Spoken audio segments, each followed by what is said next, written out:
Hello, everyone, and welcome to the next edition or episode of WrestleCast. I am your host, Dana Abercrombie, and I am joined by Mr. Richard Bailey Jr. How are you doing this evening? Doing very good, Dana. What's up, listeners and viewers? I am doing very well, as indeed. It's been an interesting draft week. A lot of drafts have been popping off between today and yesterday, but we're focusing on WWE. Although shout out to Tony Khan keeping kayfabe alive with the neck brace during the NFL draft. I admire that, and then making the NFL kind of comment on that and get the other drafts picks to comment on that as well. So doing a really great job. Oh yeah, absolutely. I will give credit for that. We're gonna. Indeed. But we will talk about the WWE Draft that just wrapped up for night one. It's going to be 2 nights, so it's Friday and Monday. So this was the first night. Basically, 16 or more picks, because there were groups as well. You had Afro Academy, you had the Bloodline. So it was more than 16 picks. We had 4 rounds. People from NXT, RAW, and SmackDown were in the mix, and I originally thought this was going to be something completely new in terms of we're going to get some real big surprises. With the merger of Endeavor and looking at UFC, I was like, oh, this is going to be really interesting. It's going to be a lot of fun, and right away for me, it kind of gave that fun vibe because how it looked, how it was filmed. It was updated than what we've seen from before. We had, for the very, very first time, we had like an NXT room. That was really nice. And then it showed the draft rooms. We always had draft rooms, but this kind of looked, that fake professional where they made them like pretend to be busy and do stuff and congregate and talk with each other. And they had some legends in there that we saw tonight as well. They brought in Teddy Long, for example, 76 years old. Can we just talk about how great that man looks? 76. Oh, yeah. We saw Michelle McCool, and of course, what was Tori the other Wilson. One? Tori Wilson. They still are up keeping. We also saw Bubba Ray Dudley and Devon Dudley. We saw. I feel like that was kind of it, unless I'm missing some other people. The standouts, because we had regular Nick Aldis, we had Triple H, as always, which I thought for 2 seconds he was going to start challenging Cody Rhodes for the belt because the transitions were weird. WWE never has really good transitions. But right off the bat, what was your initial thoughts of the draft before the draft was drafting? Well, first and foremost, I will say I agree 100%. I like the presentation of the draft. Obviously, the NFL draft was last night. I believe it's still happening tonight. So I want to give kudos to WWE for planning this draft around this time, because obviously if you're a sports fan and you're into this type of stuff, then this definitely will catch your attention. So I'm glad that they had it now. But yeah, I definitely was expecting something different.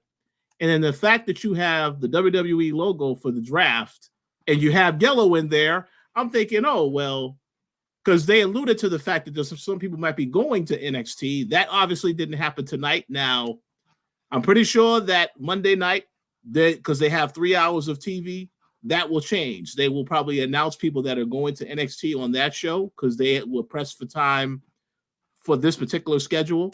But so far, it did not feel. I mean, the presentation was better, but it felt like it was the same draft that we've had in the past. So hopefully that changes on Monday. But we'll get into some of the way that this thing played out tonight. Yes, and I just want to say, maybe it's just me, but I really thought the draft was sponsored by Doritos. Those colors. I was like, oh, they are incorporating their sponsors. So I was like, oh, it's a sponsored by Doritos. I was waiting for the label to come into the ring. Yes. So, kind of slightly disappointed with that. But we will start right off the bat where we had the first round. So first round pick was Bianca Belair to SmackDown, which she's still on SmackDown. Jey Uso, which was Raw. Carmelo Hayes, who was from NXT, is now on SmackDown. And Seth freaking Rollins is on SmackDown, he's on Raw, even though he is currently doing his surgeries and his rehabs and his knees are blown to smithereens. Bless him again for saving WrestleMania. I will never, ever, ever have anything negative to say. That man single-handedly, everyone came together, but he was a really key role, and he had no knees even before the match, both matches. And so, yay to him. But what are your initial thoughts? Right away, nothing really stood out for me. Well, aside from Carmelo Hayes. So I will say this. Yes, it felt like it was a very safe round because Bianca Belair, like you said, already on SmackDown. Jey Uso is already on Raw. And Jey Uso is in a title match with Damian Priest next weekend at Backlash. So obviously, it didn't feel like he was going to get moved because he's already in a title match. Bianca was talking about she has a title match against the Kabuki Warriors with Jade on SmackDown. I'm going to say at Backlash as well. So my assumption is that Jade Cargill is going to end up getting drafted to SmackDown next week. We'll have to see if that's the case. I don't know. But as for Carmelo Hayes, the surprise to me is him getting drafted this high because obviously, if you know the history about Carmelo Hayes, this is one of the guys that Cody worked with when he made his comeback to WWE. So I kind of figured he was going to end up on the same show.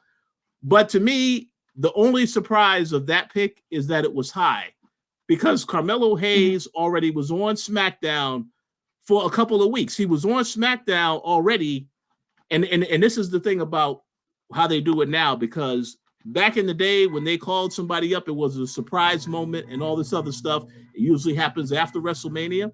But with Carmelo Hayes, I already saw him on SmackDown, so it wasn't a surprise to see him now get drafted there because he already was on the show. Now, we'll get into it later because there is one surprise that I wasn't expecting. We'll get into that later. But either way, I'm a Carmelo Hayes fan, so I'm glad that he's on the show. And they have solidified and confirmed he's on SmackDown now. That's great. And the final pick, you said it was Seth Rollins. Yes, definitely the MVP of Raw. I knew that he wasn't going anywhere because they need to have this feud with him and CM Punk whenever he gets healthy and CM Punk gets healthy, and they both are coming back together. So it made sense to me. But yes, it did feel like it was a very safe round as far as picks go. Right.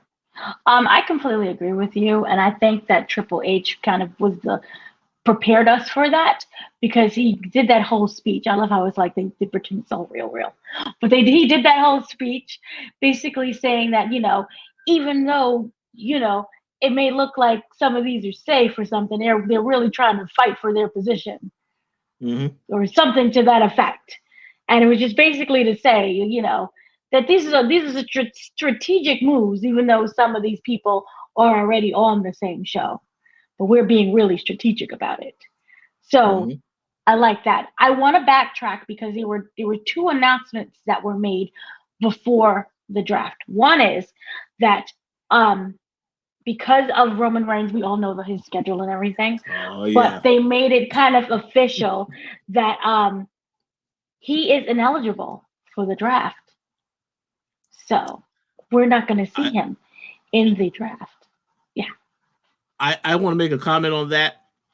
I personally think that is brilliant because now when he shows up, it's going to be a surprise. You don't know if he's going to go to Raw or SmackDown. And obviously he's going to have a lot of time off. Obviously we know the Bloodline is on SmackDown. So obviously he's probably going to show up on SmackDown, but I like this move and the way they phrased it as he voluntarily removed himself from the draft. And I got to say, the point that Paul Heyman made was 100% accurate. This guy was carrying the company for the last several years. So yeah, he deserves a time off. So I thought that was great. So I didn't have any issue with that. Right. And for those who don't know, currently Roman Reigns is filming a movie with Eddie Murphy, and it's gonna be amazing. It's with Keke Palmer as well. So Yes. it's a heist movie. It's been described as a heist movie. I believe it's called The Pickup, but Yeah. it's a heist movie starring Zendaya. Not Zendaya. Sorry, Keke Palmer and Eddie Murphy and a bunch of other people. And it seems awesome. And I'm excited for him because we know that he's slowing down and winding down in his career and he's entering into acting. And we all know that he probably, most likely, had some help from his cousin, The Rock, who we saw previously in the Hobbs versus Shaw movie, Hobbs and Shaw movie. Mhm. So that's where he's at in real life. And also, he deserves a nice little break because he's been champion for 3 years, even though he doesn't defend it that much. But we understand why. So, another house cleaning thing I wanted to bring up really quickly before I forgot, they set rules. So, on SmackDown, we will have 4 rounds, 16 total picks. Oh, yeah, I was right. And then on Raw, there will be 6 rounds, 24 total picks. So it's going to be even bigger come Monday, obviously, 3 hours. So champions on each brand are protected, which is why we saw the Cody Rhodes come out. Well, Cody Rhodes was to sign the paperwork in order to wrestle with AJ Styles, but he's protected. He's just right there being palsies. So we have women's tag team champs are eligible. SmackDown will pick the first, as we saw on Friday. Raw will pick first on Monday. And the rosters will be locked on May 6th. So we'll start seeing all of the changes on May 6th. So they're not going to be immediate changes. Well, they will be because that's how time works. But May 6th is when everything is locked down. So maybe chaotic before the 6th of May. But those are basically the rules to everything. And as we stated before, Roman Reigns is like, I'm out. I bounce. And he's still speaking to Paul Heyman, who almost died in this episode. We see later on by Solo Sikoa. I was like, this is amazing. Him and Tonga. Oof, amazing. Okay, so we're going to go on with round 2. Round 2, we have Randy Orton to SmackDown, Bron Breakker to Raw, Nia Jax to SmackDown, Liv Morgan to Raw. What are your thoughts? Okay, Randy Orton to SmackDown. It fully expected that. Liv Morgan to Raw. I fully expected that because she has unfinished business with Rhea Ripley whenever she returns. To me, the big surprise of this is Braun going to Raw because it felt like a couple of months ago, obviously they announced he's on SmackDown. And I thought to myself, are they really going to have Braun and Melo on the same show? And then they had the match with Braun. They had a teaser in there for the Uncle Howdy thing, which I thought was very cool. But I like the move of Braun going to Raw because, again, it adds more to Raw. I'm very curious to see what he does on Raw. So I didn't have any issues with that. And you mentioned the other one is trying to double check here because I had a list as well. Oh yeah, Nia We Jax. have Nia. Okay. So SmackDown, yeah. I also like that because that opens up the possibility of her actually having a feud with Jade Cargill. I felt like she was on Raw.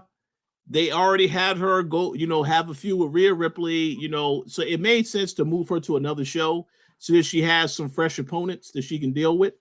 Jade Cargill, Bianca Belair, it makes sense. So I was okay with that. Although I will say, because they did emphasize at the beginning of the draft that if somebody does give up a valuable pick, they may end up losing. If they go after a valuable pick, they can lose one later. So I am definitely expecting somebody from SmackDown to get moved to Raw since Nia Jax is coming over to SmackDown. So I would like to see who that is. But I was okay with that decision. Nia Jax and Braun, the only 2 real things that stood out in that round. Randy Orton, I expected him to stay there. And Liv Morgan, I expected her to stay on Raw also. I will probably be the first time that I compliment this. We'll compliment Nia Jax. She's been amazing since she's kind of come back the second time. Especially when we saw her at the Royal Rumble and we saw that big tease with Jade Cargill and Bianca Belair, and I wish they would bring back Jordan Grace. And I know she's Jordan Grace. Yeah. I know she's over at TNA. I'm very happy for her, but they need to sign some kind of agreement thing where we can just have just a little bit, just a little bit. We can see her again. I loved her so much when she showed up, but I do like how they're actually capitalizing this time on stories that they previously teased. That's, for example, we all know Liv Morgan and Rhea Ripley. What happened to Rhea Ripley? Oh, so sad because we knew it was going to get something really good, and Liv Morgan really should have been the champ instead of Becky Lynch, but whatever. I am kind of happy for Nia, and as you said, it's going to be something that's refreshing, and I like to see that refreshment. In terms of Randy Orton, that kind of felt like a safe choice thing. Bron Breakker, I truly do like. I just like him. He's just really been a powerhouse. And I don't think he's ever had like a dull moment in terms of being boring or just forgetting about him in terms of wrestling. Even when he was back in NXT, he's been one of those wrestlers who just stayed the course and it's just gotten better and better. I feel, and sometimes we lose that velocity when it comes to when you're coming from NXT into WWE, like the main, you're called up to the roster. So I really do like that. And I feel that he's very well protected. So it was, again, refreshing to see him coming to Raw. And as you said, you would Liv Morgan, I agree with as well. Randy Orton, for me, it is what it is. I feel that Randy Orton is someone he's such a talent, but he's such one of those mainstays in WWE in terms of I view him company manish, especially now, not when he was younger, but like now old man Randy is like, he'll just go wherever you say and he'll still be great no matter what. So I like him in that.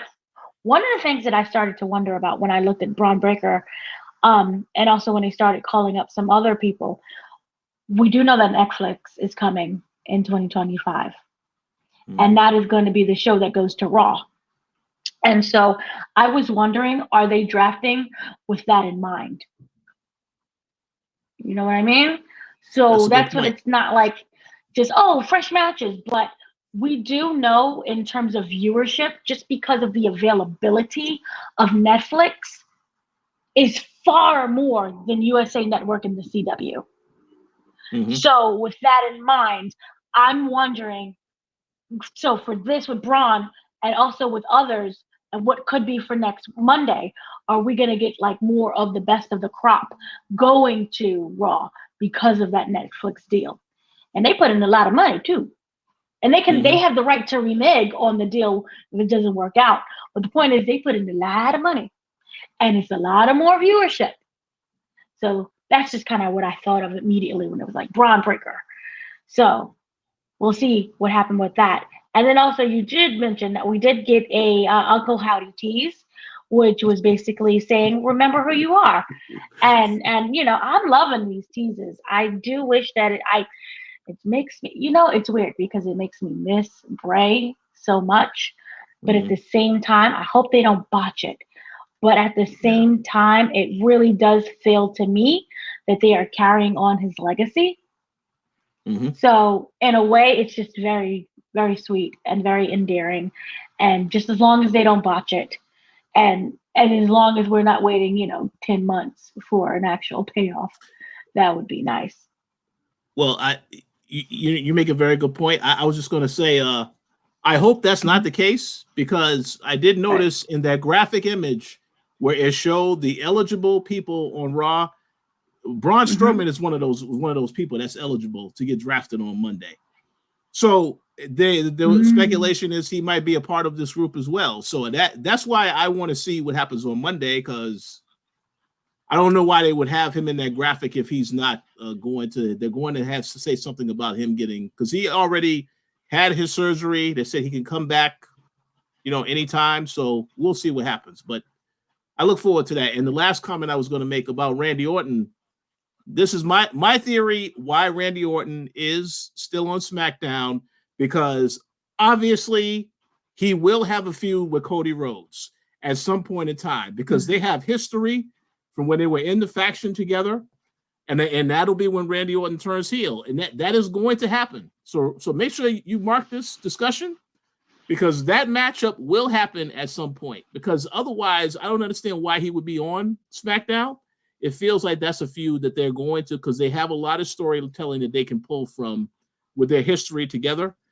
But yeah, it's going to happen over time. Not yet. Now, Cody Rhodes has a deal with AJ Styles for now, but that is something that I think is going to happen at some point later this year or early next year. And also, Legend Killer, who is the legend of the Rhodes family. Dusty. Oh, yeah. Mm-hmm. So we all remember that. And also, just a side note for AJ Styles, we know that he's retiring soon. Mm-hmm. Can we, for the love of God, change that theme song? Just please. Please. Yes, you're not the only one to complain about that. That should be changed. Yeah. I can't. This feels like they're slowly downgrading him, and I don't like it. Yeah. I agree. So yeah, and then also this was real quick. This was the graphic that we're referring to. That it was a glitch on the screen. Or like for some strange reason, I immediately was like, "Is it Christmas time?" Because it looked like a Christmas orb. I'm like, the lights. I was like, oh, okay. So then moving on, we have what number are we on? Oh shoot, that's the wrong graphic. Sorry, we're on 3. Third round. Yes. Yeah. So round 3 is Mr.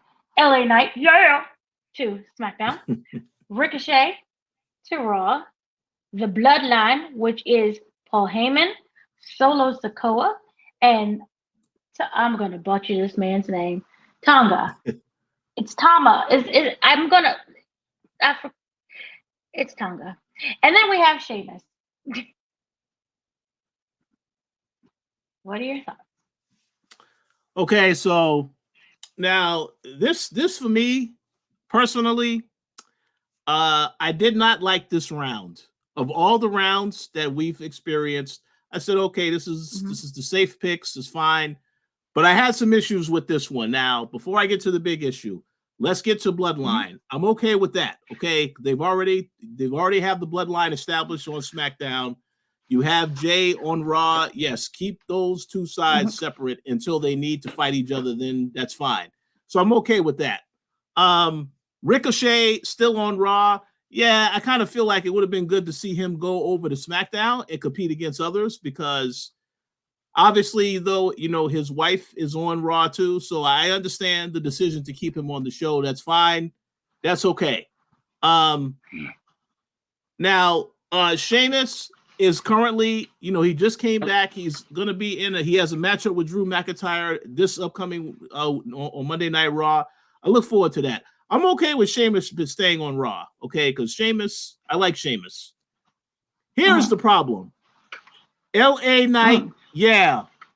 And this is the one thing, and I've noticed I'm not the only one that has been saying this. This is the one thing that I was like, this guy should get sent to Raw because there was a lot of people on SmackDown. You have Cody is the main babyface on the show. You have Randy Orton is considered the number 2 babyface on the show. LA Knight is going to be number 3 now. And my thing is that obviously, I guess they will at some point have LA Knight go after Logan Paul and get the US title or whatever. But my thought is just send this guy to Raw because clearly he's a big star. You want him to get a lot more momentum and attention. I think it would make sense to put him on Monday Night Raw. Now, obviously, Bron Breakker is on Raw now, so that tells me they have big plans for Bron Breakker. I understand that. But with LA Knight, I feel like he could get lost in the shuffle on SmackDown. But again, to go to what you said earlier in this broadcast, when Triple H was saying everybody is going to be competing for their spot, that statement feels like it's directly tied to LA Knight. Because clearly there's a lot of star power on SmackDown with Cody and Randy Orton. So it feels like, and then Carmelo Hayes is there as well. So it feels like he will definitely be someone that is competing. But I would love to see what happens if he remains on SmackDown, when eventually he has to face Cody, because the fans already like LA Knight. Could he turn heel again? Of course, but I kind of feel like right now he is over with the fans. I would have used it as an opportunity to give him a fresh place to have other opponents, because when you put him against Cody, that is going to be very tough. Obviously, Cody is way over, and he's going to be the one people are going to be favoring to win. So I mean, I don't know what they're doing, but I want to see what they're doing. But that is the one thing I would have moved him to Raw, because it felt like that was an opportunity. Now, obviously, Jey Uso, they have a lot of faith in him, so that's probably why they didn't do that. But I don't know. Well, I guess we'll have to wait and see how it plays out. The thing is with me, it felt like a Triple H promise, which is similar to a Vince McMahon promise. Hey, I got you, but just do this one thing for me. I got you, but do this one thing for me. And it seems like at every moment where there's momentum with LA Knight, there's a stoppage. And I just really wish that they would listen to people and the fans and just let him succeed. And by doing that, as you say, he could go to Raw. What was hilarious was that Adam Pearce was completely livid that he was staying on SmackDown. But he should have went to Raw, face new people, have different opportunities, and I think that it would have just been great for him overall. But just to keep him on SmackDown, I'm not saying I don't think he is stale. I think they're making him stale. And it feels like he's fighting an unwinnable battle. And this is what I don't like. Triple H, because, now he's the new CEO, it's the new WWE. He put out that statement that basically stated, you have 5 years to prove yourself to us, to get the crowd going and to prove that you have staying power within the company, or you get cut. And then remember, we saw the whole releases and what happened to poor Cameron Grimes. Jesus, that was terrible. But anyway, it just feels like he has that, but you're not allowing him to succeed. So it just sounds like BS from like back in the 90s when we used to hear, well, all you have to do is just prove yourself and knock on Vince McMahon's door and you'll be right there. Hell yeah. You know what I mean? So it just seems like he's doing everything that he needs to do, but you're not allowing him to do it. So I do hope there is some kind of, we don't know what's going to happen with Night 2 in terms of maybe he could have some feuds over there with that. But I agree. I just don't like that. I agree 100%. I would love to see LA Knight versus Gunther. I would love to see LA Knight versus Seth Rollins, and as well as CM Punk. So hopefully, maybe Gunther gets moved, although I have no idea. I don't think so, but yeah, they need to do that. But they definitely are going to have to send some people to SmackDown, some other heels to really, act as the challenges to Randy Orton. And you got to find a way to keep LA Knight busy, because he should not be facing again. He shouldn't be facing AJ Styles again. That feud is over with. All right. So that's why I said I want to see what they have planned for after Monday. Yeah. And again, it could be something that's amazing. And I hope that it is. But to me, it just, it's like a Stone Cold gimmick ripoff. But I think he's way more than that. But you're not allowing him to show that. So it's frustrating. But in terms of, so we had LA Knight with Ricochet. I'm going to be the bad person here, and I'm going to say this. I know that they like to keep couples together. Yeah. But what about for the benefit of the show? I mean, it's not like they're not going to be able to see each other. So it would have been nice if they shook things up with Ricochet and put him over on the SmackDown? Where is he at? I lost him. Yeah, he's put him on Raw. SmackDown. He's still on Raw. And it would have just been like, that's nice. You're married. Or are they married? I think that's his fiance. They're not married yet, but they're about to get married, I think. See, they're not even. This can test whether or not you're truly meant for each other. Split them up.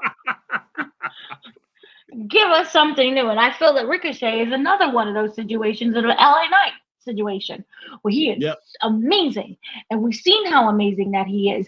But for me, it feels like they're preventing him from succeeding more. And I think, because wasn't he doing WWE Speed? Yeah, Speed? I'm not sure who won that. I'm assuming he made it to the finals. I don't know if he lost. Probably, I believe so. Yeah, because I didn't watch that. That was on Wednesday night. I didn't see that. So, but I agree. 3 minutes. I personally agree that this guy should have got moved. They already had him in a feud with Logan Paul.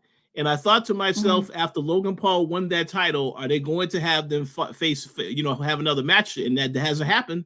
That could still happen because right now Logan Paul owns him in that feud. So we'll have to wait and see. But yeah, look, they could have moved Ricochet, but I guess I don't know what he's going to do on Raw. But they have to switch it up.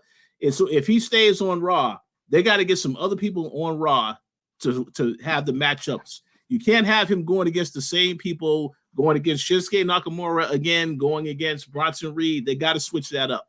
So I want to see what they're going to do. Yeah. So then, in terms of like Bloodline, they're the Bloodline. I trust them. Whatever happens, they can be on NXT. I will follow you on NXT. Whatever you want to do. Well, this was also when I think Paul Heyman almost died. Because this is when he didn't know whether or not they were going to be drafted together, and he was trying to explain it to Solo Sikoa. And Solo, oh my God, the way he said mutiny, and then the way how he went was like, explain this to me again.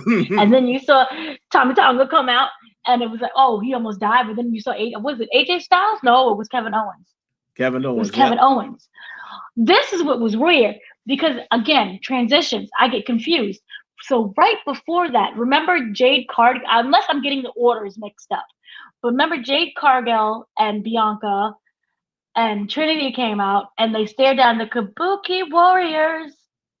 Was it the Kabuki? No, it wasn't the Kabuki. It was a Kabuki. I'm getting so many factions. Yeah. That was just between Jade Cargill and Bianca. Trinity is the one that had the match with right. Yeah, the match with Tiffany Stratton. Yeah. Right. And it was Kairi Sane, and was it a Kabuki? Are they Kabuki? Yeah, I'm getting my factions mixed up.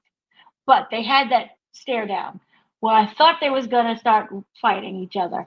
But then all of a sudden it carried on the fight between Kevin Owens and I believe it was Solo Sikoa, and they it cut. It didn't, like, they're in the middle of about to fight, and then all you saw was this fight coming out from the gorilla position, going into the ring. It was so chaotic. Just wrestling in general this whole week has been very chaotic, but that whole thing was just amazing. And Paul Heyman, like, trying to not die was exceptional. And then that's when Kevin Owens and him, and then later we saw Randy Orton, because it was 2-on-1, and then Randy Orton just came, and I was like, okay, we're gonna just go with this. I love it, and it worked. So I have faith in the Bloodline, and then that's when we end up with Backlash, and that's why Randy Orton is where he's at, and Kevin Owens. Well, they didn't draft him yet, but we'll see whether or not he gets drafted. But then what was also really interesting, I think I forgot what I was about to say. Yep, I did forget what I was about to say. Something that was really interesting. Oh, Jey. Sorry. Jey is on SmackDown. It's on Raw. Yeah. He's on Raw. So they split them. They split him with the Bloodline. We don't know where Jimmy's at. But they split him. So that's interesting. That's a good point. I know that Jimmy is getting surgery. He's going to be out also, but we'll probably hear on Monday where he gets moved. I would laugh if he gets sent to Raw, but I don't think they need to do that yet. But I don't know what they're gonna do. And also, Dominic is out too for a whole year. These injuries are awful, so we don't know what's gonna happen with the Judgment Day. But Rhea and Dom are gone, so that should be interesting. And they still haven't split yet. So we'll see. Maybe they might split. I don't know. Now we're going on to the final round, which is Mr. Styles of AJ. Yawn. Alpha Academy. Shush, please. Andrade. And this was like, what in the Jesus? Yeah. Hannah James. Yeah. You could not tell me anything about that. I was like, oh, where did she come from?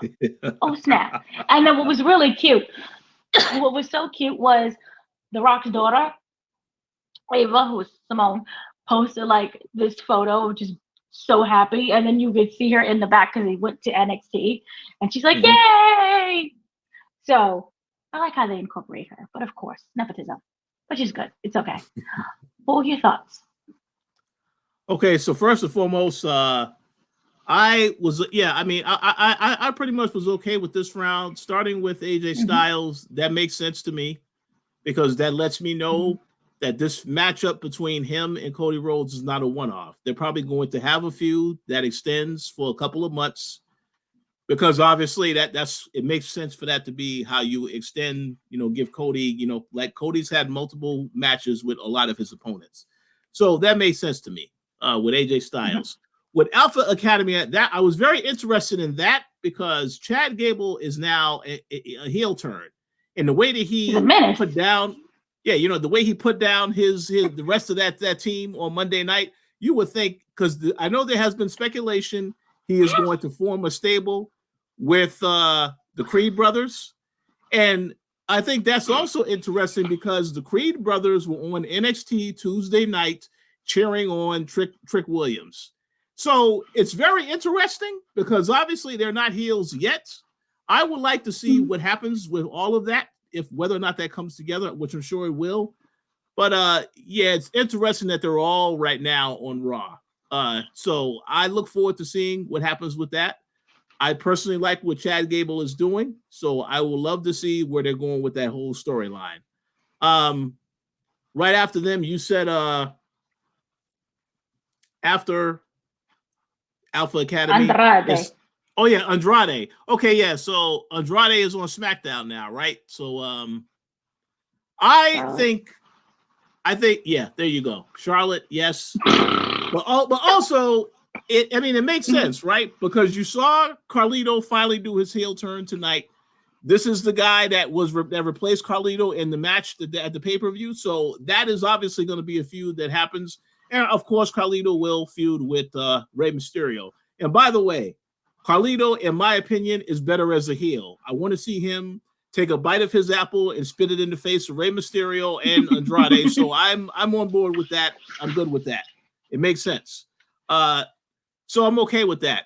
Now, Kiana James, very interesting because it feels like anytime they have a draft, there is at least one person from NXT that does get moved up that you was not expecting to get moved up that fast. I believe the same thing happened with what is her name? She's in the team with Shayna Baszler, Zoe Stark. Because I remember when she got drafted, Zoe. I was like, wow, I wasn't expecting her to get moved on to that quickly because she didn't even have a run as NXT champion. So I personally think the Kiana James thing is very interesting because it tells me that they're going to be building up some people on Raw as well. It's not just going to be about having the established stars. You're going to build up some talent also. So I was interested to see that.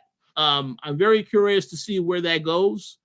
But I did think that was a very interesting choice. It makes me curious to know what their creative plans are for this character on the main roster. Yeah. And if it's going to be the exact same character that's on NXT. Yeah. Here's the thing that I hope, because he who must not be named has sold all his stock, even though I have theories about where he's actually at. My thought is this. So you know how when he who must not be named was running things, you come into called up to NXT, all of a sudden you get this new name and you're repackaged. So by working all these many years on this one character or different characters in NXT, you have to suddenly change over to something new. We did not see this so far because she's still called Kiana James. I don't think she's going to be repackaged. Yeah, I think because this is under Triple H, he is going, and that's his baby is NXT. It's Sean's baby too, but they're share custody right now. Point that I'm saying is, I think because of that, her transition is going to be a lot smoother than other people's. Right? We all know what happened with, rest in peace, the old school Karrion Kross. He has not been the same since they called him up. I was just we saw that was horrible. The final testament, right? That's the group that he's in now. So yeah, art imitates life. Yes. But so let me say this real quick though. I agree. I think you make a very good point. She probably is going to be the same. When you look at the amount of talent that they have in NXT now in the women's division, it makes sense for them to move some people because you have Lola Vice, you have one of my favorites, Jada Parker. That group that they have, I think it's OTM. I know Scripps. I laughed that Scripps is involved in that group because I felt like they had no direction for that character, but now he's in a faction of his own. But yeah, they have a lot of people, a lot of women in the women's division, a lot of people that they want to get more attention on in NXT. So it 100% makes sense to move this, move Kiana James, because I haven't seen her on TV. Well, she wasn't on TV the last 2 weeks. So, I mean, it makes sense to just move some people that you feel. And I do think that there will be another person that gets moved from NXT in that women's division on SmackDown next week. They will announce that. But we'll see. I don't know who that's going to be yet, but it does feel like that's going to happen at some point in time. I will physically fight everyone at WWE if they move that girl from, what is it, Cheer You? It's the cheerleading one. Oh, Thea She's Hale? like the main one. She has such, I believe it's Thea. She has such. No, it's not Thea. It's the other one. Not Fallon, who's a part of the group with No. They used to be a tag team. She has chaotic energy, where it reminded me of old school AJ Lee. Not the one who was in that match, the title match recently. Who was in the yes, the one who was in the title match. Oh yeah. Her. Well, here's the thing. That's a good point. I love her. Yeah. Well, she might not get moved up yet, but I will say this. I hope not. Lyra's going to get moved up at some point because they had this whole thing with her winning the title off of Becky Lynch, and I feel like that is somebody that could get moved up.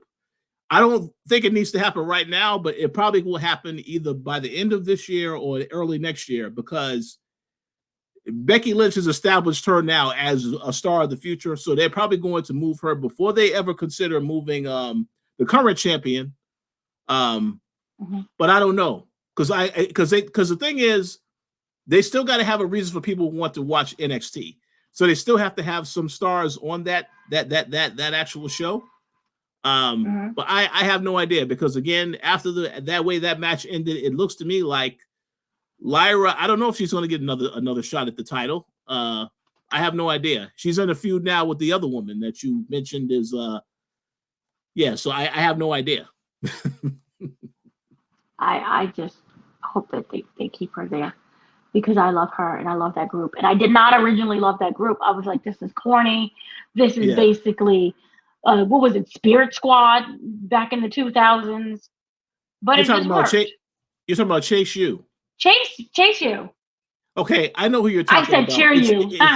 No. It's not the person you're talking about. You're talking about the one who was in Toxic Attraction. She was part of Toxic Attraction. Yeah, yes. with the other woman. I forget her name. I think it's Jaden something. They were in Toxic Attraction. And I was wondering what they were going to do after the situation happened with Mandy Rose. I was wondering what they were going to do with those two characters. They had them feuding against each other. And so, but maybe that is somebody that gets moved up. One of them gets moved up. I mean, that could happen because I don't know what they're doing right now on NXT. They're not the focus. But I don't know. We have to wait and see, I guess. We do. We have to wait and see. I just hope she's not called up because I love her. And then also with the other ones, so Andrade, this is the one time when I'm like, keep this couple together.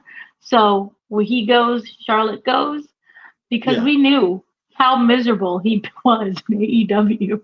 And all he wanted to do was come home to his woman and come home to WWE. And I think even if they have him doing nothing, he is still happy to be in WWE and also closer to his woman. So keep them together. I really don't have any thoughts either way when it comes to Andrade because they need for him to do something really big. And we had the situationship with Carlito, which I felt like we knew that Carlito was the heel like right during the attack. We felt that. We knew that. So it just wasn't a great surprise. But would have been really good though was if he pulled out the apple and then like spit it. And I would have been like, yes, that'd have been amazing. But that didn't happen. But it just kind of felt underwhelming when they made that reveal to me. It was like, we did this already. I agree. I agree. It was very underwhelming. I think there were a lot of people that expected that heel turn to happen at the pay-per-view when they had the match, the tag match, because he could have stopped Ray and them from winning the match. So that's when it probably should have happened because it would have made more of an impact. And it would have made night one more, good. Yes. And it didn't do that. I wanted something good. It was like, oh, whatever. So after Andrade, so Kiana James. So what I was going to say is also this. I do like the fact that her transition is going to be easier. But at the same time, I wonder where does she fit into Raw when it comes to the hierarchy, how it is right now. Is she going to be at like the bottom? Are they going to put her in a group? Is she going to be solo? What's going to happen? Also in terms of with Becky Lynch, what's going to happen there as well? So I don't know. That is a very good question. I think we already know that it feels like Liv Morgan is going to have a feud with Becky Lynch at some point in time before Rhea Ripley returns, because I'm assuming that Rhea Ripley, that is the person she's going to be coming after when she comes back, and maybe Liv will be champion by then. I have no idea, but I will say I'm very curious to see what they do with Kiana James. Like you said, I have no idea how they're going to place her on this card. And again, there's still other things that are going to happen on Monday. So that they may provide some answers on Monday after we see the second half of the draft. But you can kind of predict some stuff that will happen based off of certain feuds that are happening now. But we still have to wait and see how it plays out. True. We'll have to wait and see. And also, Liv should have been champion instead of Becky Lynch because Becky Lynch is just safe. Nothing against Becky Lynch at all. I love Becky Lynch. I'm currently reading her book, which is really good and it's cute and it's fun and it's easy to follow. But it should have been Liv Morgan. Give Liv something. She's earned it. She's amazing. She's great. Becky already has, what is it? She's 7 right now. 7. We're good. Should all have been 6. We're good right now. So that is basically what happened with the draft in a nutshell. They did set up some matches for Backlash. If you want to mention anything that really stood out for you, speak. Yes. The tag match with Randy Orton and Kevin Owens versus Tama and Solo. I'm going to say this right now. I expect Jacob Fatu to interfere in that match and cause them and get them the victory. Because here's the thing. I like how they have portraying Solo on TV right now, obviously, but you have to emphasize that this guy is pretty much in control now, and the only way you do that is he has to get the dirty wins off of some of these people. Because if you look on paper, Kevin Owens and Randy Orton should win that match, right? But they have to establish that Tonga is a threat as well as Solo Sikoa. So that's how I know that Randy Orton and Kevin Owens are not going to win the match. And the only way I can think of they losing it is because there's a disqualification. because right now they are focused on these two guys. So to bring in Jacob Fatu to interfere, it makes perfect sense. And again, this is obviously going to happen in France. It will be a bit of a surprise for the people there to see him debuting on the pay-per-view. So I 100% think that's happening. Yeah. So we'll see. That's what my guess is. As for the other matches, well, Cody Rhodes, obviously he's going to win, but this is the beginning of a feud with AJ Styles. It's not a one-off. And I think that AJ, that fight, I expect that to be one of the best matches of the, on the night obviously the main event. So we'll see how that goes.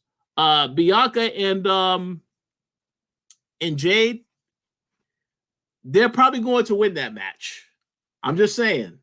Now, personally, I would like for there to be some type of swerve that happens in that match, but I don't think that's going to happen. Jade Cargill and Bianca, they're probably going to win those belts. Jade is already on a winning streak, so obviously, if they were to lose it, she's not the one that's going to get pinned. It's going to be Bianca. So I think they're going to win the titles, because what they're going to do, if I had to make a guess, if I was a Triple H booker, which I am not, give them the tag titles. They have a title reign, and then at some point, they, maybe Cargill turns heel. That matchup happens at WrestleMania next year between those two. But that matchup is going to happen because Jade Cargill has said one of her dream opponents is Bianca Belair. So at some point, that matchup is going to happen. But you need to build up them as a team, as good friends and stuff on TV. They already are that in real life. So I think that's what you do. And then you get to that whole storytelling of eventually somebody turns on the other and then it's a feud. So, but they're probably going to have a reign as champions before that happens. So that's probably what's going to happen. That's my guess. That's the only matches I think. I don't know what all the other confirmed matches are for that pay-per-view yet. Backlash? Yeah. Well, I do want to say very quickly that this Bloodline situation is the only one where I'll have to actually say that the more the merrier. Like, you could argue and say, oh my God, I don't want it to be similar to what NWO ended up becoming, and it ended up splitting off in different factions. But this, I feel, has been done so darn well that you can literally invite the entire family, the whole tribe, and their babies into this, and I would just be elated.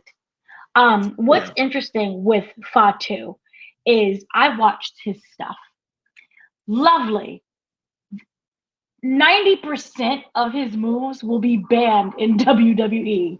If you watch him, he is fierce and powerful, and his moves, you could tell that he is very well crafted in his craft, but the moves that he does in an unprofessional, I'm not sure of myself way, could actually kill someone. So you just know that they're going to be very, very, he's amazing. I would love to see him and Brock go at it and have an actual wrestling match. That would be just delicious for me. So I'm very excited for him to come down. I think that it would just be, it adds more fuel to the flame. And then also, we have that Tommy Tonga is basically his Solo's muscle right now, right? So he has the muscle. Roman is kind of calling the shots from the back. Because remember, in storyline, I love the storyline so much. So it was Roman that okayed the mutiny for Solo and brought in Tommy and brought in Tama, the dude, right? So then now with Fatu, I'm wondering, does this mean he's going to be Team Solo? Because we don't know. Because there's a whole mutiny that's going on. And Roman is there and he's calling the shots, but what happens? He's not going to always be there. So I'm just wondering what's popping off.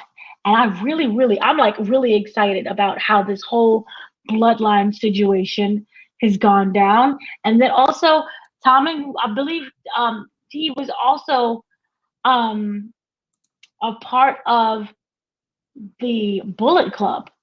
So there's so many different layers that they can put in with the Bullet Club, and then later on with not just the Bloodline, but the feuding with, say, Finn Balor or Cody Rhodes. It's great. So I support it. Well, yeah. Okay, a quick comment to make. Yeah. Some breaking news. People are still getting drafted to Raw and SmackDown as we speak.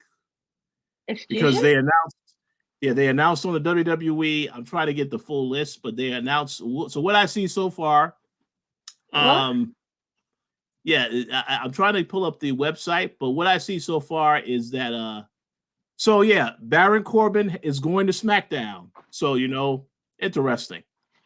Baron Corbin drafted to SmackDown. Yeah. It's currently on the WWE Twitter. I was trying to go to the website. Yeah. I was trying to go to the website because I don't know if it's on the website yet, but so I see, I see Baron Corbin to SmackDown, Ivar to Raw. Yeah, that makes sense.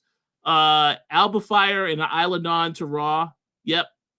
Cedric the Alexander and is this Ashante? Yeah, Ashante the Adonis to SmackDown.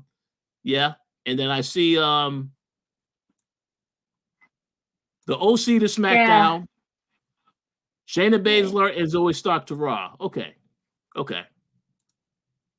Again, some of those people are already on. They're already on the show, so it's not like it's a major news. So, but Baron Corbin coming back, that's good. He gets another opportunity on the main roster. So, here's the thing with Cedric Alexander and Ashante the Adonis. Cedric just lost, and my immediate reaction to Cedric losing was just, I felt so sad. I felt sad for him, and then I felt sad for Big Swole because it just seems like neither one of them are winning in terms of wrestling. I don't know what Big Swole is doing in the indie circuit, but we all know the big fallout with AEW, and it felt like for both of them, they just can't win at this moment. So I was just kind of meh. Mm-hmm. And by the way, to go to that, I think that was a very questionable decision to have him take the loss when they have already established he is forming a new tag team with Ashante the Dawn. So if you want that team to get attention, it's probably a good idea not to have him get squashed like that on the show. That's all I'm saying. He would face Bron. What in the God's name? That's like, I had flashbacks of Kofi versus Brock. Yeah, Brock. And he came down there like, I was like, oh Lord, he's gonna kill this black man. This is not gonna work. Poor Kofi. And it was just so sad. And then I was like, maybe Cedric should go to AEW. And I was like, no, dumb. Remember Big Swole. It just felt like he can't win. So I really do hope that Cedric and Ashante can come in, they allow them to shine and do something, because it was just a sad match. And I just felt really sad watching him exist in WWE. So then, as you did say, we had that, and then we have Alba Fryer and Elsa Dawn. They are drafted to Raw. Well, they were originally on NXT. Or were they on Raw? They got moved up. They got moved up in the last draft, and to be quite honest, it felt like they haven't done anything with them. They haven't done nothing with them creatively. Yeah, they had segments. I think they've had some matches, but they've never had anything of importance that they've done on the main roster yet. So, I hope they're able to do something, because if the second thing we start cutting people, I don't know. Baron Corbin, I am excited for, because here's the thing. He really didn't need to go back to NXT. He needed a refresh with both of the wrestling and also of the career. The gimmicks and everything just wasn't working for me. I never liked the homeless down in the luck Baron Corbin, even though storyline-wise, it was lovely. It felt like trading places to me, because he was after King of the Ring, he was like, oh, I'm so amazing. And then he just had bad luck after bad luck. And then he looked like the dude from Trading Places when he was homeless on the street and just begging and sad. So I like this. And I think that after staying in NXT, this is now a refreshment for him. And he can come in, and I don't know if he's going to keep the same way that he was in NXT and come over, or is it going to be something completely new? I have no idea. Ivar. Is Ivar Sarah Logan's husband? Or am I confusing them? No. The other guy is Sarah Logan's husband. And the guy that's injured, they just announced. Partner. Okay, because they announced that he has the new baby. She's pregnant. Oh, really? So, yay them. So I was like, oh, well, maybe they drafted him, because then I realized it's not the same person. Ivar, for me, I'm sorry, it's a gimmick that just never worked for me. Yeah, it's the thing about it is this: what they did with the singles run with him to try to have a singles. I thought they were going to do something with that because he was putting on some pretty impressive matches. They have him in a match for the NXT title, the NXT North American title next week. So I thought that was an indicator that he may win that title, or not. Well, he's not going to win it because Obafemi, obviously, he's going to have that title for a while. But I thought that they were going to basically move him to NXT because you had him in a random feud, a random match with this guy. I thought that was going to go somewhere. So to hear he's on Raw is kind of disappointing. But I guess the only thing I can think of is maybe his partner is coming back soon from surgery and they want to reunite the team later this year. Mm-hmm. I have no idea how long his recovery is or where he's at in that process. So yeah. And we have that. And then as you said, the OC, which I'm sorry, I will never call. It's just they're forgettable. They are forgettable, and that tells me. And I'm not calling that Chao Michin. Oh no, I like Mia Yim. I wish they would do more with her. But it is what it is. But I will say this. That is a significant misdirection for the OC because these guys, they were on NXT not too long ago, said they want to challenge for those titles. So now you have moved them over to SmackDown. It's like, why would they even have that? That I don't understand because, again, Triple H and Shawn Michaels, they're very good friends. They're business partners. That seems like there's a lack of communication. Because why would you have that segment of them talking about they're going to go after the NXT tag titles, then you move them to SmackDown? And what they're probably going to do is they're going to probably have them appear on both shows, right? That's what my guess is, because it doesn't make sense to all of a sudden say, yeah, they're going to now compete for the NXT titles, and now they're drafted to SmackDown. I don't understand that. And then the other thing is AJ Styles is obviously a heel. Whereas his group is now they're not heels, so it's very confusing type of situation. I guess they want to leave the possibility that he might reunite with them later, but I have no idea what their plans are. I guess we just have to wait and see. Here's my retort. My retort is this: the draft is supposed to feel like something that, in terms of, oh, I just got drafted. It was sudden. I didn't have plans for this. That kind of feeling. So therefore, I'm okay with you being in the middle of a storyline that you can no longer continue because you got drafted. Yeah. So that's why I'm not upset about that. Because the draft is supposed to feel like, suddenly you just got drafted. So I'm okay with that. My just thing is that Luke and Gallows is just not memorable. And I'm not calling this child Michin. She's Mia Yim. I never liked that name change. I don't care. Even if she suggested it and was like, I want to be called this. No, you're Mia Yim. And I think Mia works better without a group right now. Yeah, she does. So, solo them peoples. Shayna Baszler, I'm honestly a little still surprised that she's even still in WWE, to be telling you the truth. Bless Shayna. I like Shayna. I've always loved her. It's just I'm still waiting for them to do something with Shayna Baszler. It's like you didn't give her a title. You could have her win the tag titles off of Kabuki Warriors, and then obviously Asuka got injured, so that's why that matchup I guess didn't happen. But I was expecting them to do something with her and Zoe Stark as a team. Maybe that could still happen, but they need to definitely do something with both of them. But Shayna Baszler specifically, because I feel like she is somebody who, when she first was in NXT, she was the beast. She was a monster. They brought her to the main roster. She still had the toughness streak, but then they had all these other creative things they did with the character. Didn't really make a lot of sense. But she is somebody who hasn't reached her full potential yet, I think, in the company. So hopefully they do have plans to change that. But I don't know. We'll have to wait and see. I always felt that Ronda Rousey's run ruined Shayna. Yeah. Yep. And we're all being honest here. Ronda's terrible. God awful. And I don't really care about how much you talk about Logan Paul, because Logan Paul, to me, felt like he was born to be a wrestler. And even though Kenny Omega was like, well, yeah, they make it seem that way. They presented him really well, and you need something to work with. I agree. Ronda had nothing.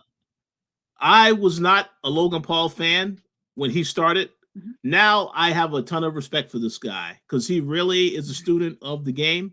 He put a lot of time and effort into this. And then the injuries as well. Like some of those moves he does, absolutely crazy. And then you hear he gets injured and all this other stuff. He is obviously committed to this. So I have respect for that. And I do like a lot of his matches now, what he does. So, yeah, I agree. He's definitely turned things around. You know, so, but we'll see. You know, obviously when Ronda Rousey left on her way out, she lost to Shayna Baszler. She lost that feud. It just feels like they have not capitalized off of that yet. I was going to say, obviously Triple H will say, everybody can't be at the top. We understand this. Obviously, we understand it. But man, you got to give some of these people an opportunity to, especially when you see that they're on fire. This is why I want to see what they're going to do with LA Knight, because really, that was the most annoying news for me to see tonight with this draft. What are you going to do with this guy? So I'm very curious to see. I will give them the benefit of the doubt to see what they have planned, but they got to take advantage. When you see that these people are hot, you got to take advantage of this. You know what I'm saying? So we'll see what happens. Yeah. And then also, what's really interesting to me is they never capitalized on the 4 horsewomen. Remember, it was supposed to be the 4 horsewomen of the UFC versus the 4 horsewomen of the WWE. We never got that. And that broke my heart. That could have been something incredible and amazing. And absolutely. I don't know. We never what got that. There. We never got that. We never got the Undisputed Era coming to the main roster. It's like so many opportunities missed. And I would love to have Saw.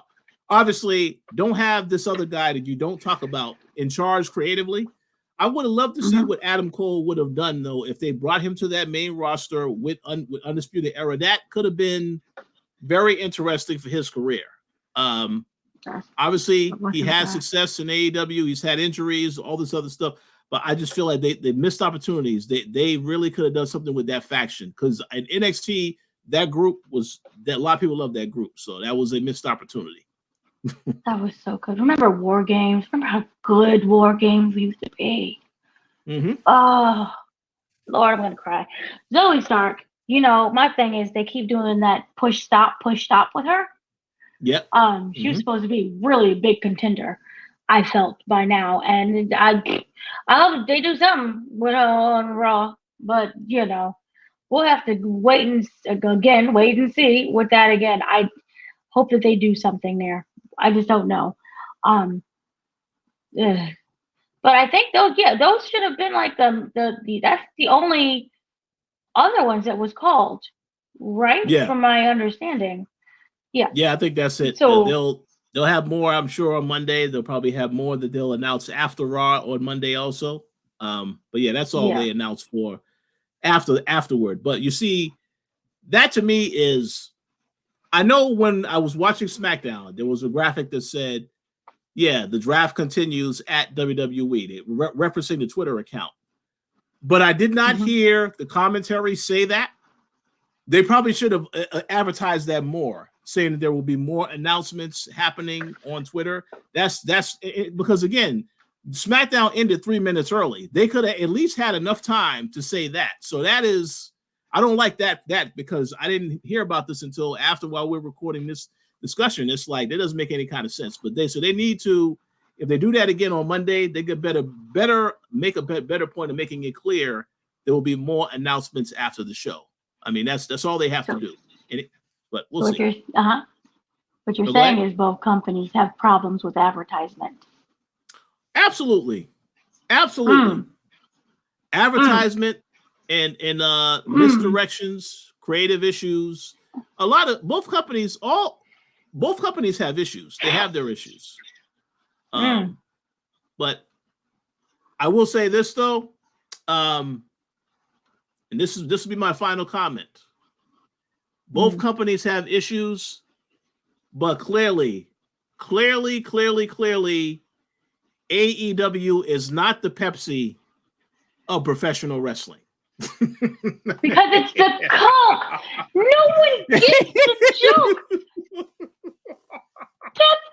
Coke is better than Pepsi. The Pepsi was also a call to whatchamaface, Phillip Brooks, CM Punk, and then also that's what that is. Okay, I didn't get that at all. Here's the third one no one gets. Pepsi was represented by the guy who's now representing He Who Must Be Not Be Named in his indictment. Okay, there you go. All right, that makes sense. So I see. There's a lot of meetings within the Pepsi.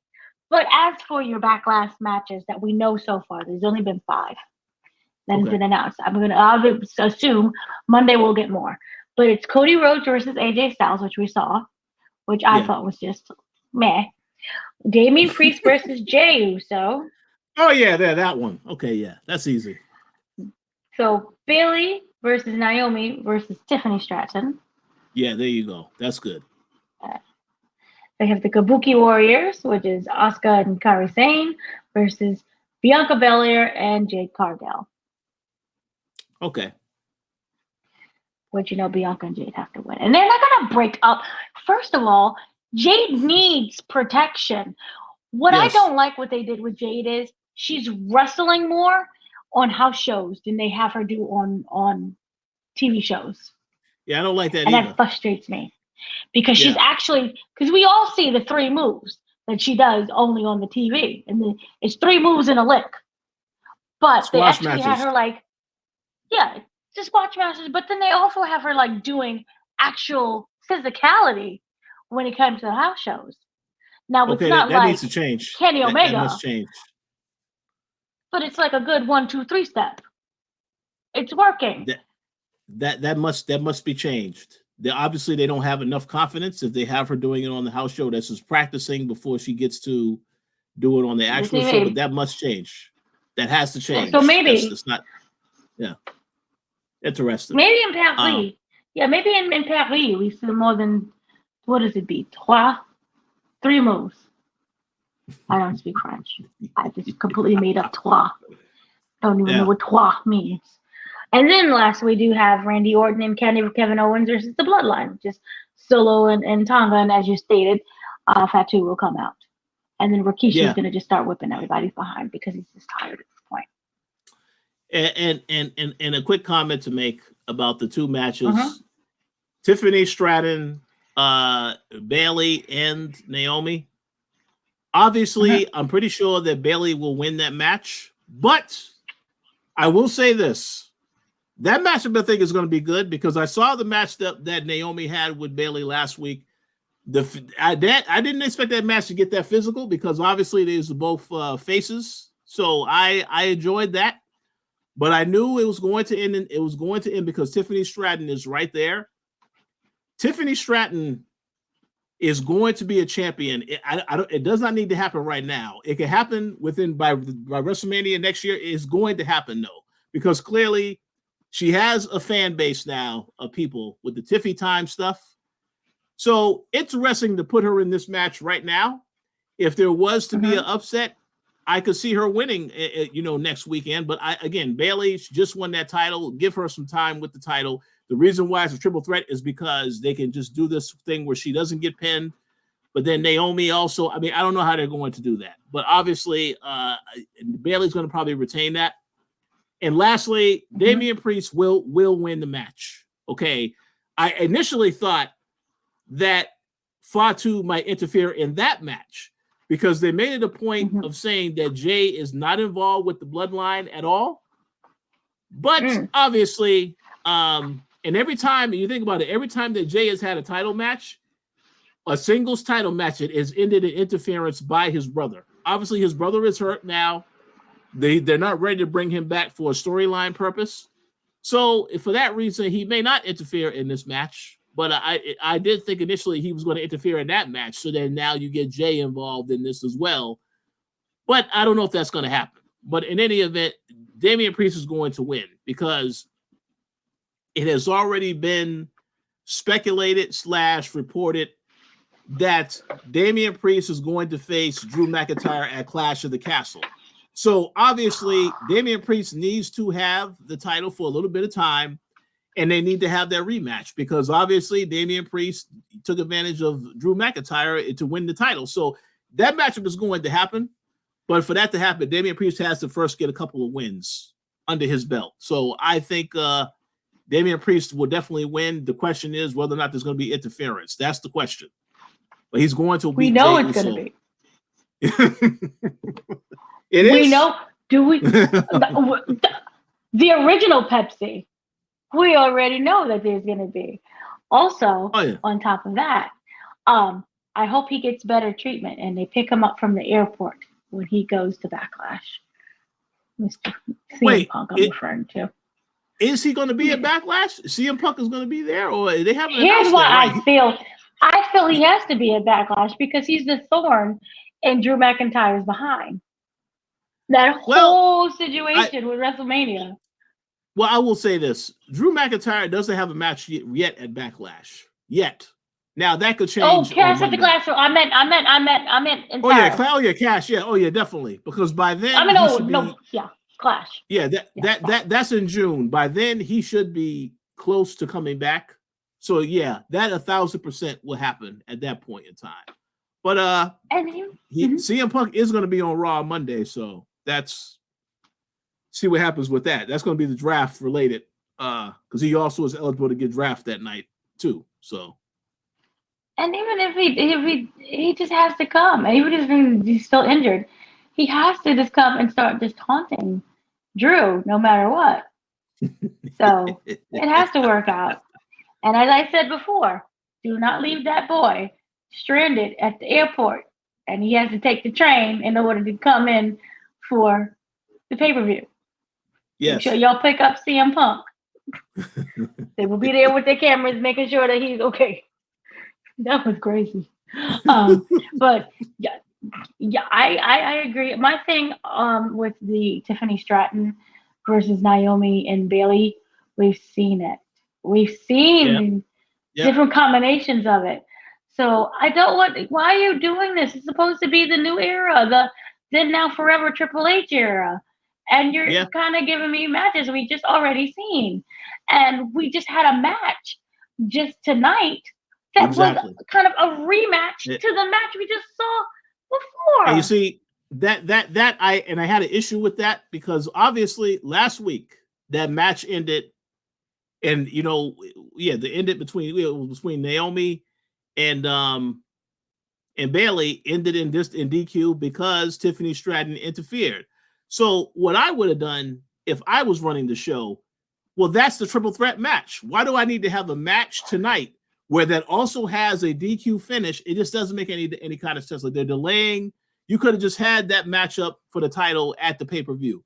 Don't need to. You could have them have like a conversation or a promo, whatever this week, but that's it. You don't need to have them wrestle again when the outcome is they're still not a winner. So I didn't understand that.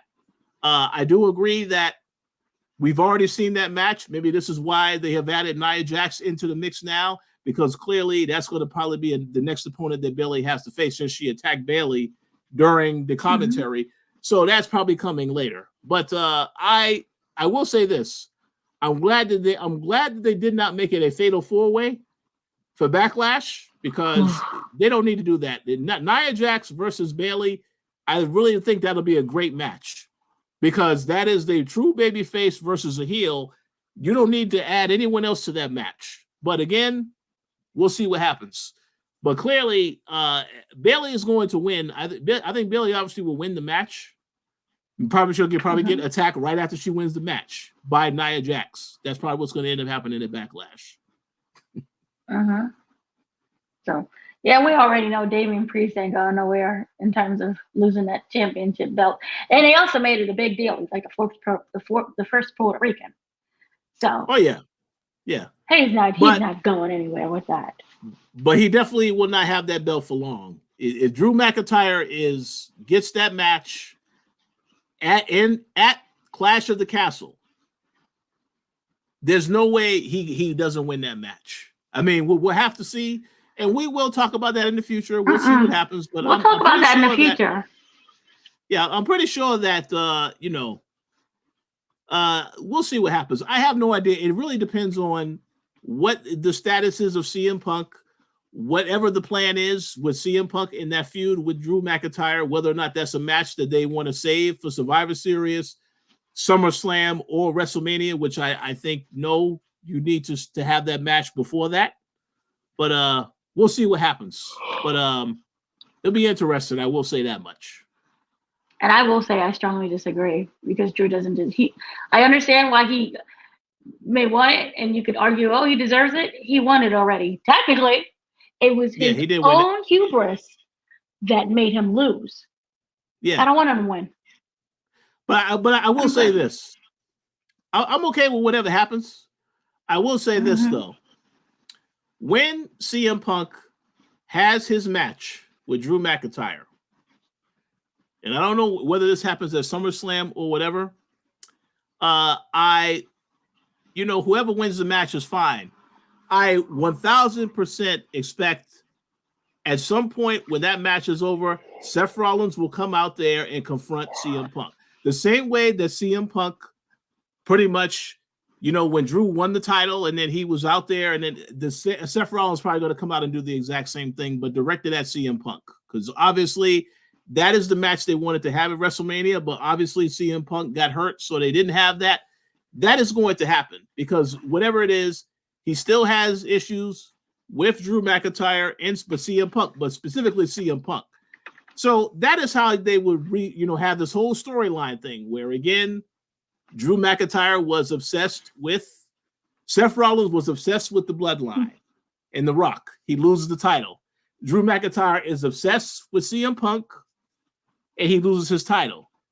So now Drew McIntyre has his matchup with CM Punk. Seth Rollins returns. He does not forget that CM Punk was the one that has been a pain in his had been somebody he wanted to get his hands on, and he also doesn't like Drew McIntyre. So I expect Seth Rollins to show up again by the time that feud comes to an end with Drew McIntyre and CM Punk. But we'll have to see how that plays out. Yeah. Well, we'll see how it plays out, just as long as it doesn't result in another monologue directed at CM Punk with, I'm trying to protect the company against you. We're trying to protect it from you. This is our home. But okay, Hangman Page. This is getting tiresome. Every company, every place. I'm trying to protect it from you. Yeah. It's my home. So, yeah, we'll see. I'm less excited for that. I just hope he gets well. But it's gonna be a while before we see that.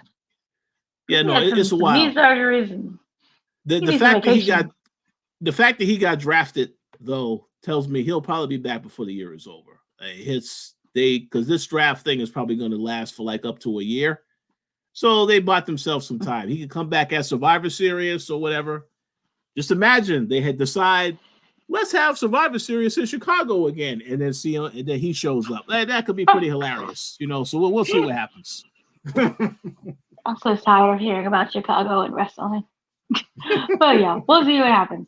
So, were there any other final thoughts that you had? No. Final thoughts is I did enjoy the presentation of the draft.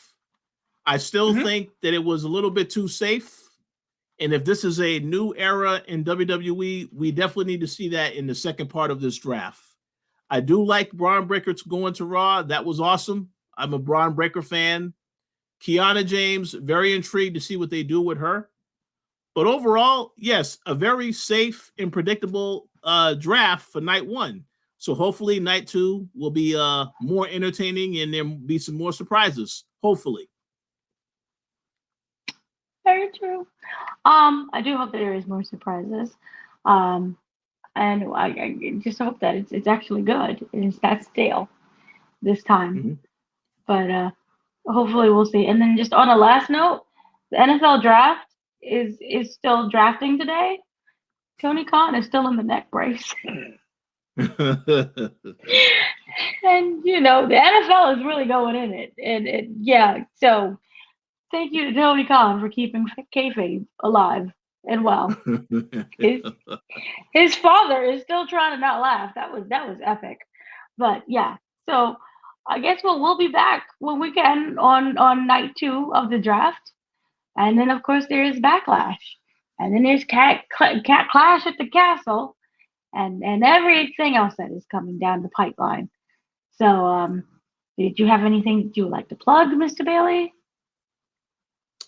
I would tell everybody, check out the Koalition.com. There will be, I did review Stellar Blade recently.